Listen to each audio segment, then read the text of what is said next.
Hello दोस्त। 10 class के बच्चे हमसे एक सवाल पूछे डेवलपमेंट चैप्टर से। तो सवाल उनका था कि गिव 3 एग्जाम्पल्स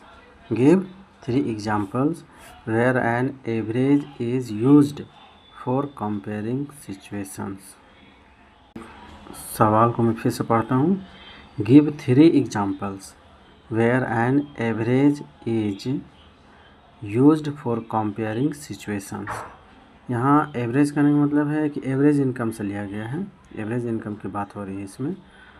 तो इसका आंसर होगा the examples where an average income is used for comparing situations are as follows. अब हम लोग फर्ज करेंगे कौन कौन से 3 सिचुएशंस हैं, ठीक है, जो हम लोगों को कंपेयर में काम आती है। तो पहला है to compare average literacy rates. जिस तरह से हम लोग एवरेज इनकम निकालते हैं, ठीक उसी तरह क्या है, हम लोग एवरेज में लिटरेसी रेट भी निकालते हैं। क्या निकालते हैं? Literacy rate. तो पहला हो गया to compare average literacy rate, and second हो गया to compare average marks of student in the class.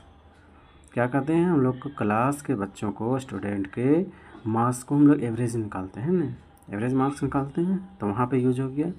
तीसरा हो गया to compare the average income of a person of a country with other. क्या बोल रहा है? To compare the average income. Average income में भी हम लोग एवरेज निकालते हैं। जब किसी का इनकम अगर निकालना हो, किसी कंट्री का पर्सन का इनकम जब हम निकालते हैं, तो क्या है, उसमें हम लोग एवरेज निकालते हैं ना। क्यों? तो कंपेयर करने के लिए निकालते हैं दूसरे कंट्री के पर्सनस के बीच में, है ना।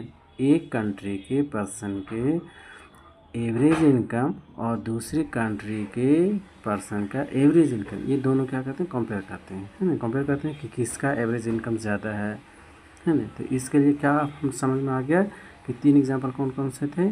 तो हम लोग जिस तरह से एवरेज निकालते हैं, किस तरह, तो लिटरेसी रेट को निकालने के लिए, है ना। एवरेज लिटरेसी रेट हो गया। दूसरा था मार्क्स ऑफ अ स्टूडेंट। तीसरा था इनकम ऑफ पर्सन, है ना, इनकम ऑफ पर्सन। तो ये आंसर था मेरे भाइयों। आप लोग, उम्मीद है कि आप लोग समझ गए होंगे।